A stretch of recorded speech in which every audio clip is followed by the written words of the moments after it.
Hallelujah. Hallelujah. Praise God. ಕರ್ತನ ಪರಿಶುದ್ಧ ನಾಮಕ್ಕೆ ಸ್ತೋತ್ರವಾಗಲಿ. The blessed day in the presence of God. ಆಶೀರ್ವದಿಸಲ್ಪಟ್ಟಂತ ಈ ಒಂದು ದೇವರ ಸನ್ನಿಧಾನದಲ್ಲಿ ನಾವು ಸೇರಿ ಬಂದಿದ್ದೇವೆ. So put your Bibles to 2 Kings chapter 4 verse number 2. ಈ ಸಮಯದಲ್ಲಿ ನಿಮ್ಮ ಸತ್ಯವೇದವನ್ನ 2ನೇ ಅರಸುಗಳ ಪುಸ್ತಕ 4ನೇ ಅಧ್ಯಾಯ 2ನೇ ವಚನಕ್ಕೆ ನಮ್ಮ ಸತ್ಯವೇದವನ್ನು ತಿರುಗಿಸಿ Let us read the word. ವಾಕ್ಯವನ್ನು ಓದಿಕೊಳ್ಳೋಣ. So prophet Elisha asked her, that means he is asking the widow, what shall I do for you? Tell me, what do you have in the house? ಪ್ರವಾದಿಯಾದ ಎಲಿಷನು ಆಕೆಗೆ ಈ ರೀತಿಯಲ್ಲಿ ಕೇಳುತ್ತಿದ್ದಾನೆ, ನಾನು ನಿನಗೇನು ಮಾಡಬೇಕೆನ್ನುತ್ತಿ, ನಿನ್ನ ಮನೆಯಲ್ಲಿ ಏನಿರುತ್ತದೆ ಹೇಳು ಅಂದನು. And she replied, your servant has nothing in the house except a jar of oil. ಅದಕ್ಕೆ ಆಕೆಯು, ನಿನ್ನ ದಾಸಿಯ ಮನೆಯಲ್ಲಿ ಒಂದು ಮೊಗೆ ಎಣ್ಣೆ ಹೊರತಾಗಿ ಏನೂ ಇಲ್ಲ ಎಂದು ಉತ್ತರ ಕೊಟ್ಟಳು. Hallelujah. This scripture is talking about a widow. ಈ ಒಂದು ವಾಕ್ಯ ಒಂದು ವಿಧವೆ ವಿಚಾರವಾಗಿ ಮಾತನಾಡ್ತಾ ಇದೆ. You know, her husband, when he lived, he was in Elijah's team as a prophet. ಆಕೆಯ ಒಂದು ಗಂಡ ತೀರಿ ಹೋಗುವುದಕ್ಕಿಂತ ಮುಂಚೆ ಆತನು ಪ್ರವಾದಿ ಮಂಡಳಿಯಲ್ಲಿ, ಅಂದ್ರೆ ಎಲಿಷನ ಒಂದು ಪ್ರವಾದಿ ಮಂಡಳಿಯಲ್ಲಿ ಸೇರಿಕೊಂಡಿದ್ದಾನೆ. He was a man who was a prophet. You know, he used to give the things from the Lord, the things from the Lord. ಆತನು ಜೀವಂತವಾಗಿರುವಂತಹ ಸಂದರ್ಭದಲ್ಲಿ ದೇವರಿಂದ ಅನೇಕ ಪ್ರಕಟಣೆಗಳನ್ನ, ಪ್ರವಾದನೆಗಳನ್ನ ಪಡೆದುಕೊಂಡು ಜನರಿಗೆ ಕೊಡುವಂತ ವ್ಯಕ್ತಿಯಾಗಿದ್ದಾನೆ. And this man now is dead. ಈ ಮನುಷ್ಯನು ಈಗ ಸತ್ತು ಹೋಗಿದ್ದಾನೆ. Now she is in severe debt. ಆಕೆ ಈಗ ಆ ಪ್ರವಾದಿಯ ಒಂದು ಹೆಂಡತಿ, ಆಕೆ ಈಗ ಸಾಲದಲ್ಲಿದ್ದಾಳೆ ಎಂದು ನಾವು ನೋಡುತ್ತೇವೆ. And she has lost her husband. ಆಕೆ ಗಂಡನನ್ನು ಕಳೆದುಕೊಂಡಿದ್ದಾಳೆ. And now she is on the brink of losing her children as slaves to the creditor. ಆಕೆ ಯಾವ ಪರಿಸ್ಥಿತಿಗೆ ಬಂದಿದ್ದಾಳೆ ಎಂದು ನೋಡುವಾಗ ತನ್ನ ಮಕ್ಕಳನ್ನು ಕಳೆದುಕೊಳ್ಳುವಂತ ಅಂಚಿನಲ್ಲಿದ್ದಾರೆ. ಯಾಕೆಂದ್ರೆ ನೋಡುವಾಗ ಆ ಸಾಲಗಾರರು ಬಂದು ಅವರ ಮಕ್ಕಳನ್ನ ದಾಸರಾಗಿ ತೆಗೆದುಕೊಂಡು ಹೋಗುವುದಕ್ಕೋಸ್ಕರ ಬಂದಿದ್ದಾರೆ.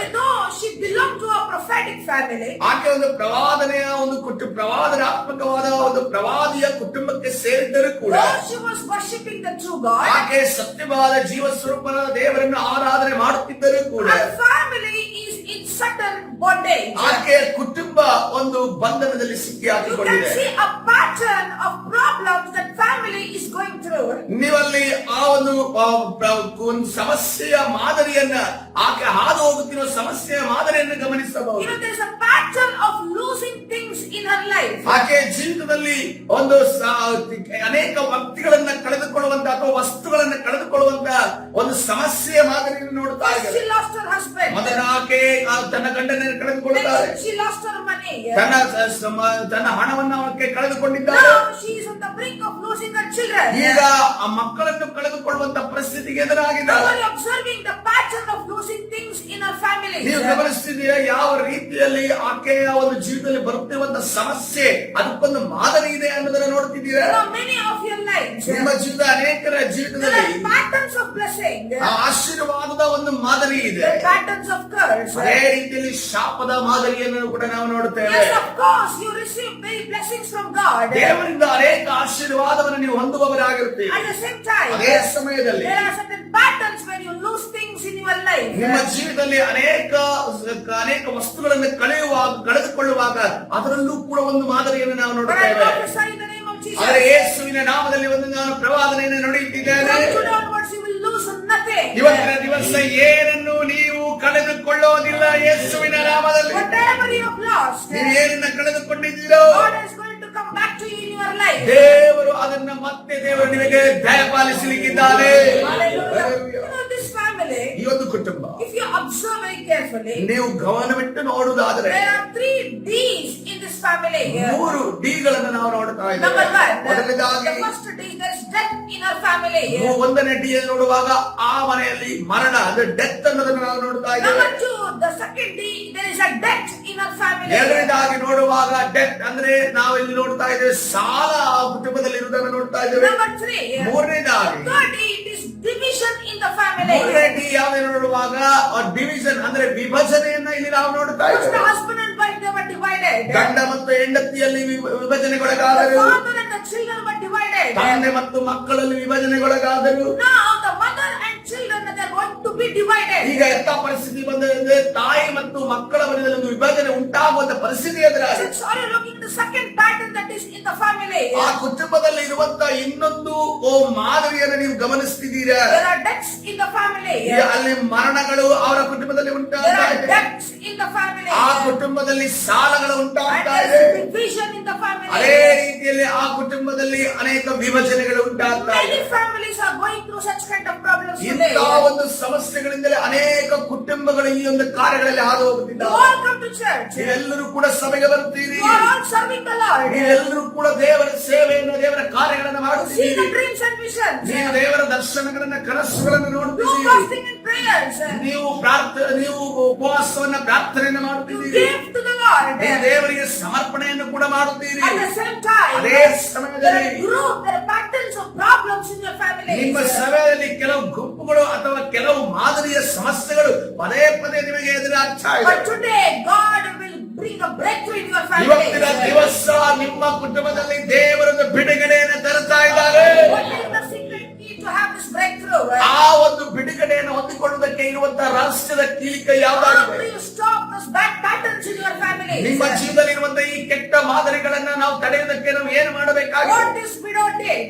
ಈ ಒಂದು ವಿಧವೆ ಏನನ್ನ ಮಾಡ್ತಾಳೆ? She is thinking, ಆಕೆ ಆಲೋಚನೆ I ಮಾಡ್ತಿದ್ದಾಳೆ. lost my husband. ನನ್ನ ಗಂಡನನ್ನು ನಾನು ಕಳೆದುಕೊಂಡೆ. I am now losing my money. ನನ್ನ ಹಣವನ್ನು ನಾನು ಕಳೆದುಕೊಂಡೆ. Now I am also losing my children. ಅದೇ ರೀತಿ ಮಕ್ಕಳನ್ನು ಕೂಡ ಕಳೆದುಕೊಳ್ಳುವ ಪರಿಸ್ಥಿತಿ Now I ಎದುರಾಗಿದೆ. will do something. ನಾನು ಏನಾದ್ರೂ ಮಾಡಬೇಕು. I will go to the man of ನಾನು God. ದೇವರ ಮನುಷ್ಯನ ಬಳಿ ನಾನು ಹೋಗುತ್ತೇನೆ. Hallelujah. Hallelujah. Those times, ಆ ದಿನಮಾನದಲ್ಲಿ in the Old Testament, ಹಳೆಯ ಒಡಂಬಡಿಕೆಯಲ್ಲಿ going to the prophets, ಪ್ರವಾದಿಯ ಬಳಿಗೆ ಹೋಗುವುದೆಂದರೆ meaning it is going to the Lord. ಅದರ ಅರ್ಥ ಏನಂತಂದ್ರೆ ದೇವರ ಬಳಿಗೆ ಹೋಗುವುದೆಂದ ಅರ್ಥ. See, the Bible says, ಅದೇ ರೀತಿಯಲ್ಲಿ ಹೇಳ್ತಾ ಇದೆ. Rebecca inquired of the Lord. ರೆಬೆಕ್ಕಳು ಆಕೆ ದೇವರ ಬಳಿ ವಿಚಾರಣೆಯನ್ನ ಮಾಡಿದಳು ಎಂದು ನಾವು When ನೋಡುತ್ತೇವೆ. Saul lost his donkeys, ಸೌಲನು ತನ್ನ ಆ ಕತ್ತೆಗಳನ್ನು ಕಳೆದುಕೊಂಡ ಸಂದರ್ಭದಲ್ಲಿ Saul and his servant they went to Samuel. ಸೌಲನು ಮತ್ತು ಆತನ ಆಳು ಯಾರ ಬಳಿಗೆ ಹೋಗ್ತಾ ಇದ್ದಾರೆ? ಸಮುವೇಲನ ಬಳಿಗೆ ಹೋಗ್ತಿದ್ದಾರೆ. So going to the prophets, ಈ ಪ್ರವಾದಿಯ ಬಳಿಗೆ ಹೋಗುವುದೆಂದರೆ that is equal to the going to the presence of ಅದರ ಅರ್ಥ God. ಇದೆ ದೇವರ ಪ್ರಸನ್ನದ ಎಡೆಗೆ ಹೋಗುವಂತ ಒಂದು ರೀತಿಯಲ್ಲಿದೆ. So when you lose something,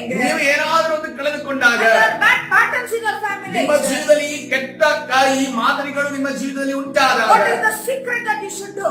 ನೀವು ಮಾಡಬೇಕಾದ ಆ ರಹಸ್ಯ ಏನಾಗಿದೆ? You should come to the Lord. ನೀವು ಕರ್ತನ ಬಳಿ ಬರಬೇಕಾಗಿದೆ. Hallelujah. Hallelujah. So this lady, this widow, ಈ ಒಂದು ವಿಧವೆ now she comes and tells all her problems before Elisha, ಆಕೆ my God. ಆಕೆ ಎಲ್ಲಾ ಸಮಸ್ಯೆಗಳನ್ನ ಪ್ರವಾದಿಯಾದ ದೇವರ ಮನುಷ್ಯನಾದ ಎಲಿಷನ ಬಳಿಗೆ ಹೇಳುತ್ತಿದ್ದಾಳೆ. Now the prophet Elisha is asking her, ಈ ಪ್ರವಾದಿಯಾದ ಎಲಿಷನ ಈ ರೀತಿಯಲ್ಲಿ ಕೇಳುತ್ತಿದ್ದಾನೆ. what do you have in the house?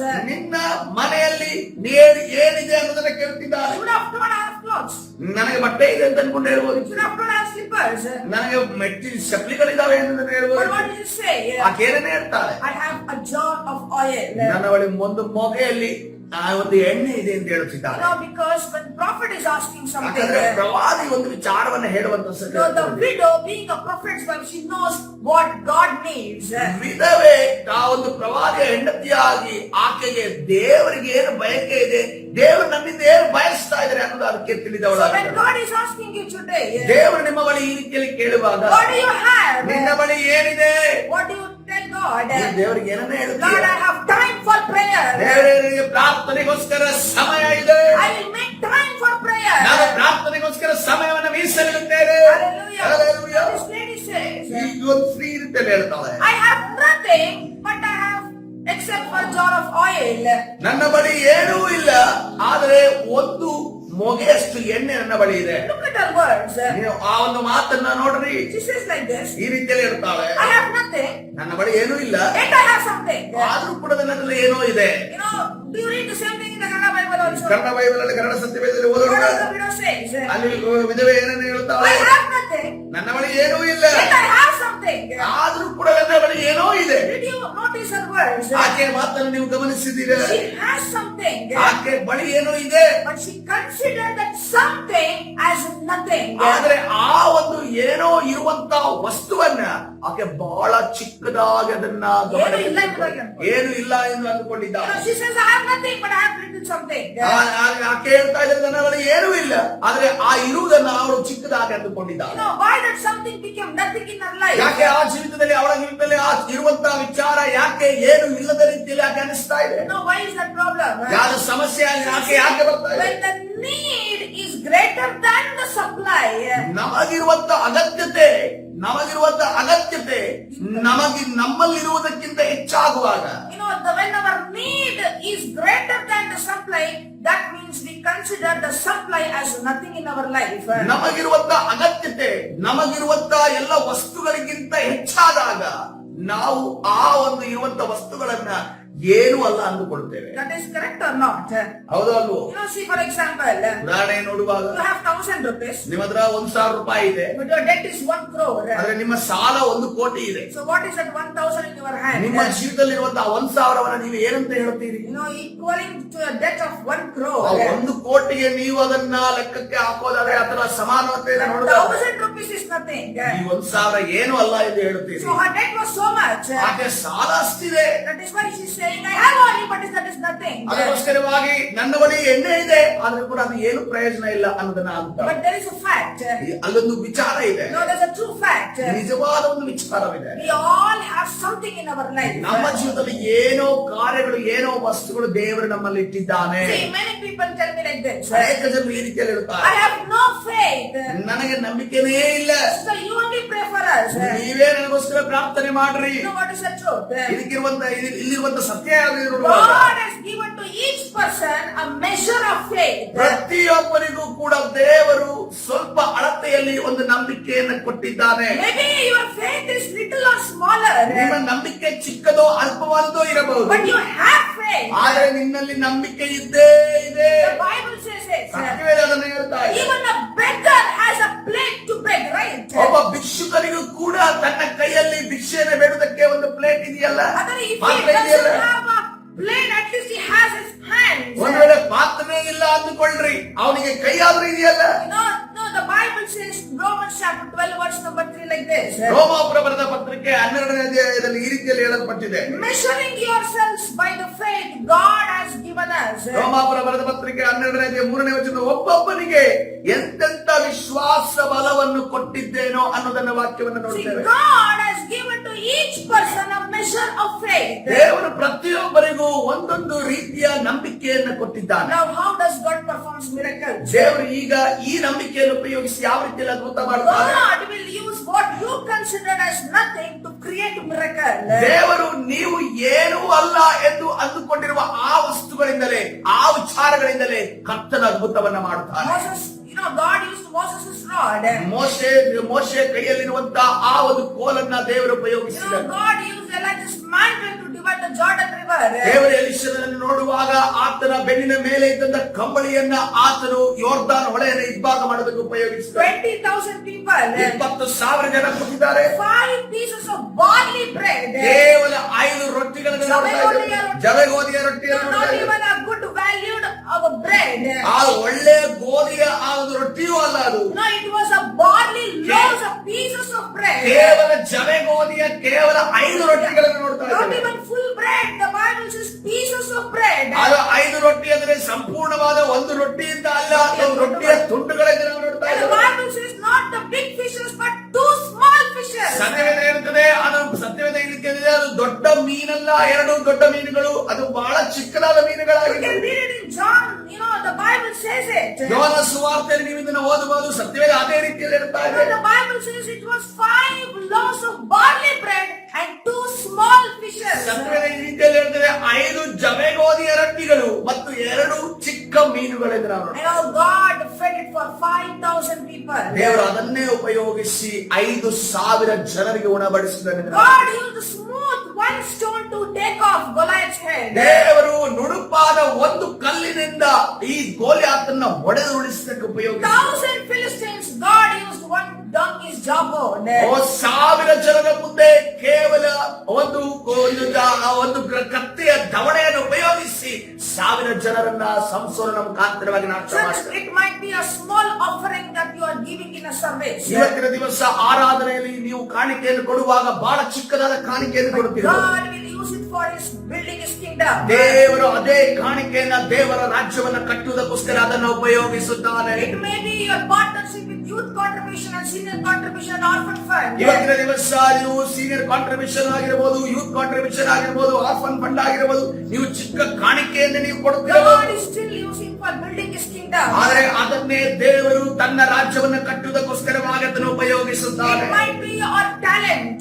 ನಿಮ್ಮ ತಲಾಂತೆ ಆಗಿರಬಹುದು, Maybe it is your small prayer. ನಿಮ್ಮ ಒಂದು ಚಿಕ್ಕ ಪ್ರಾರ್ಥನೆ Maybe it ಆಗಿರಬಹುದು, is your fasting. ನಿಮ್ಮ ಉಪವಾಸವೇ ಆಗಿರಬಹುದು. God will use for his glory. ದೇವರು ಅದನ್ನೆಲ್ಲವೂ ತನ್ನ ಮಹಿಮೆಗೋಸ್ಕರ ಅದನ್ನು ಉಪಯೋಗಿಸುತ್ತಾನೆ. You know, during the time of Zechariah, ಈ ಜಕರೀಯನ ಒಂದು ಸಮಯದಲ್ಲಿ the prophet, the Old Testament time I'm talking about. ಹಳೆಯ ಒಡಂಬಡಿಕೆಯ ಒಂದು ಪ್ರವಾದಿಯಾದ ಜಕರೀಯನ ಬಗ್ಗೆ ನಾನು You ಮಾತಾಡ್ತಿದ್ದೇನೆ. know, during his time, ಆತನ ಸಮಯದಲ್ಲಿ people were planning to build the temple of God. ಜನರು ದೇವರ ಒಂದು ಆಲಯವನ್ನು ಕಟ್ಟುವುದಕ್ಕೋಸ್ಕರ ಯೋಜನೆಯನ್ನು You know, the ರೂಪಿಸುತ್ತಾರೆ. budget was very low.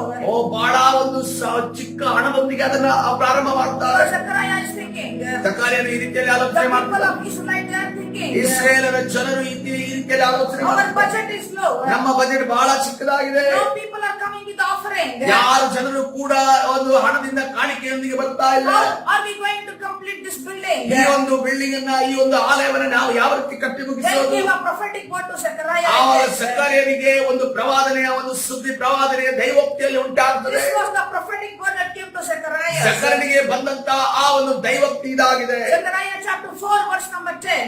ಜಕರೀಯ 4ನೇ ಅಧ್ಯಾಯ 10ನೇ ವಚನ. God said to Zechariah, Zechariah, do not despise the day of small things. ಜಕರೀಯನಿಗೆ ದೇವರು ಈ ರೀತಿಯಲ್ಲಿ ಅಲ್ಪ ಕಾರ್ಯಗಳ ದಿನವನ್ನು ಯಾರು ತಿರಸ್ಕರಿಸಾರು? Hallelujah. Hallelujah. So the budget was low. ಬಹಳ ಕಡಿಮೆ ಬಜೆಟ್, ಕಡಿಮೆ ಹಣವನ್ನು There were no much people to build the temple. ದೇವರ ಆಲಯವನ್ನು ಕಟ್ಟುವುದಕ್ಕೆ ಜನನೇ ಅಲ್ಲಿ ಇಲ್ಲ. There was a time a prophetic word came to ಆ Zechariah. ಸಮಯದಲ್ಲಿ ಜಕರೀಯನಿಗೆ ಒಂದು ದೈವೋಕ್ತಿ ಉಂಟಾಗುತ್ತದೆ. With God, nothing is small. ದೇವರ ಮುಂದೆ ಆ ವಸ್ತುಗಳು ಏನು ಅಲ್ಪವಾದಲ್ಲ ಎಂಬುದನ್ನು ನಾವು ನೋಡ್ತಾ ಇದ್ದೇವೆ. Hallelujah. Hallelujah. So today, ಇವತ್ತಿನ ದಿವಸ many of you think like this. ಅನೇಕ ಜನರು ನೀವು ಈ ರೀತಿಯಲ್ಲಿ ಆಲೋಚನೆ You may ಮಾಡ್ತೀರಿ. feel you are very small in front of many people. ಅನೇಕ ಜನರ ಮುಂದೆ ನೀವು ಬಹಳ ಚಿಕ್ಕವರಾಗಿದ್ದೀರಿ ಅನ್ನೋದನ್ನ ನೀವು ಅಂದುಕೊಂಡಿದ್ದೀರಿ. No, that is good because pride, it brings, you know, God resists the proud, but he gives grace to the humble. ಅದು ಒಳ್ಳೆಯದೇ, ಯಾಕಂದ್ರೆ ನಿಮ್ಮಲ್ಲಿರುವಂತಹ ಹೆಮ್ಮೆಯನ್ನು ನೀವು ಕಡಿಮೆ ಮಾಡಿಕೊಳ್ಳುವುದು. ಯಾಕಂದ್ರೆ ದೇವರು ಅಹಂಕಾರಿಗಳನ್ನು ಎದುರಿಸುತ್ತಾರೆ, ಆದರೂ ತನ್ನ ದೀನರಿಗೆ ಆದರೂ ತನ್ನ ಕೃಪೆಯನ್ನು ತೋರಿಸುತ್ತಾರೆ ಎಂದು ನೋಡ್ತೇವೆ. That is good. ಅದು ಒಳ್ಳೆಯದೇ ಆಗಿದೆ. But that humility, ನಿಮ್ಮನ್ನೇ ನೀವು ಚಿಕ್ಕವರು ಅಂದುಕೊಳ್ಳುವುದು ಅಥವಾ ದೀನರು ಅಂದುಕೊಳ್ಳುವುದು that can also turn into sin sometimes. ಅದು ಕೆಲವು ಬಾರಿ ನೋಡುವಾಗ ಅದು ಪಾಪಕ್ಕೆ ಒಂದು ತಿರುಗುವಂತ ಸಾಧ್ಯತೆ How ಇದೆ. it becomes a sin? ಅದು ಹೇಗೆ ಪಾಪಕ್ಕೆ ತಿರುಗುತ್ತದೆ? When you believe that you cannot do nothing for God, ನಾನು ದೇವರಿಗೋಸ್ಕರ ಏನೂ ಮಾಡೋದಕ್ಕೆ ಸಾಧ್ಯವಿಲ್ಲ ಅನ್ನೋದನ್ನ ಕೈಕಟ್ಟಿ ನೀವು ಕುತ್ಕೊಳ್ಳೋದಾದ್ರೆ that is not humility. ಅದು ಒಂದು ದೀನತೆ ಅಲ್ಲ, That is sin. ಅದು ಪಾಪವಾಗಿದೆ. But today, if you can offer yourself to God, ಇವತ್ತಿನ ದಿವಸ ನೀವು ದೇವರಿಗೆ ನಿಮ್ಮನ್ನೇ ನೀವು ಸಮರ್ಪಣೆ ಮಾಡೋದು, God will do greater things in your life. ದೇವರು ನಿಮ್ಮ ಜೀವಿತದಲ್ಲಿ ಶ್ರೇಷ್ಠವಾದ ಕಾರ್ಯಗಳನ್ನು ಮಾಡುತ್ತಾನೆ. Little things ಸ್ವಲ್ಪವೇ ಅಲ್ಪವಾದ ಕಾರ್ಯಗಳು give birth to great purposes. ಅದು ಶ್ರೇಷ್ಠವಾದ ಕಾರ್ಯಗಳಿಗೆ ಹುಟ್ಟನ್ನ ಅಥವಾ ಜನ್ಮವನ್ನ ನೀಡುತ್ತದೆ. Hallelujah. Let Hallelujah. us close our eyes. ಈ ಸಮಯದಲ್ಲಿ ಎಲ್ಲರೂ ನಮ್ಮ ಕಣ್ಣುಗಳನ್ನು Let us ಮುಚ್ಚೋಣ. open our mouth and praise God. ಈ ಸಮಯ ಬಾಯಿ ತೆರೆದು ಕರ್ತನ ಸನ್ನಿಧಿಯಲ್ಲಿ ಸ್ತೋತ್ರ ಮಾಡೋಣ. Let us tell unto God. ದೇವರಿಗೆ ಈ ರೀತಿಯಲ್ಲಿ ಹೇಳೋಣ. Lord, the scripture says, ದೇವರ ನಿನ್ನ ವಾಕ್ಯ ಈ ರೀತಿಯಲ್ಲಿ ಹೇಳ್ತಾ I ಇದೆ. shall lack no good thing because continuously I seek the Lord. ಓ ಯೆಹೋವನ ಸನ್ನಿಧಿಯಲ್ಲಿ ಬೇಡಿಕೊಳ್ಳುವವರಿಗೆ ಯಾವ ಮೇಲಿಗೂ ಕಡಿಮೆ ಇಲ್ಲ. Hallelujah. Lord said, Lord, all my needs are met. ನನ್ನ ಎಲ್ಲಾ ಅಗತ್ಯತೆಗಳನ್ನು ಸಲ್ಲಿಸ್ತೀಯ. There is abundance and overflow in my life. ನನ್ನ ಜೀವಿತದಲ್ಲಿ ಸಮೃದ್ಧಿ ಉಂಟಾಗುತ್ತದೆ. ಅದೇ ರೀತಿಯಲ್ಲಿ ತುಂಬಿ ಹೊರಸೂಸುವ ಕಾರ್ಯಗಳು ನಡೆಯುತ್ತವೆ. Because I fear the Lord and revere the Lord. ಯಾಕಂದ್ರೆ ನಾನು ದೇವರಿಗೆ ಭಯ ಪಡುತ್ತೇನೆ, ದೇವರಿಗೆ ಗೌರವವನ್ನು ಸಲ್ಲಿಸುವವನಾಗಿದ್ದೇನೆ. All I have belongs to Lord. ಎಲ್ಲ ನನ್ನ ಬಳಿಗೆ ಇರುವಂತಹ ವಿಚಾರಗಳು ಅದು ನಿನ್ನದೇ ಆಗಿದೆ. I surrender everything to God. ನಾನು ಎಲ್ಲವನ್ನ ನಿನಗೆ ಸಮರ್ಪಣೆಯನ್ನು ಮಾಡುತ್ತಿದ್ದೇನೆ. Scripture says, ದೇವರ ವಾಕ್ಯ ಈ ರೀತಿಯಲ್ಲಿ I ಹೇಳ್ತಾ ಇದೆ. have led in paths of righteousness for his name's sake. ನನ್ನ ಪ್ರಾಣವನ್ನು ಉಜ್ಜೀವಿಸ ಮಾಡಿ ನನ್ನ ಹೆಸರಿಗೆ ತಕ್ಕಂತೆ ನೀತಿ ಮಾರ್ಗದಲ್ಲಿ ನನ್ನನ್ನು ನಡೆಸುತ್ತಾನೆ. My steps are ordered by the Lord. ನನ್ನ ದೇಹ ಸತ್ಪುರುಷನ ಗತಿಸ್ಥಾಪನೆಯು ಯೆಹೋವನಿಂದಲೇ ಆಗಿದೆ.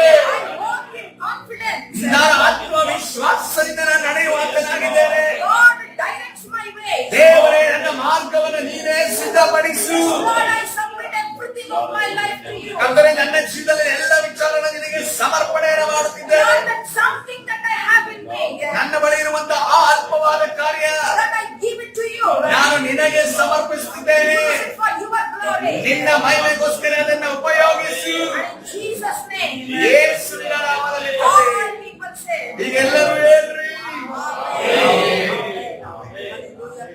bless everyone according to this word of God. ದೇವರ ಈ ವಾಕ್ಯದ ಪ್ರಕಾರವಾಗಿ ನಿಮ್ಮನ್ನು ಆಶೀರ್ವದಿಸುತ್ತಾರೆ. Read up to 2 Kings chapter 4 verse number 2. ಎರಡನೇ ಅರಸುಗಳ ಪುಸ್ತಕ 4ನೇ ಅಧ್ಯಾಯ 2ನೇ ವಚನ. And Zechariah chapter 4 verse number 10. ಜಕರಿಯ 4ನೇ ಅಧ್ಯಾಯ 10ನೇ ವಚನದ ಪ್ರಕಾರವಾಗಿ ದೇವರು ನಿಮ್ಮನ್ನು ಆಶೀರ್ವದಿಸುತ್ತಾರೆ.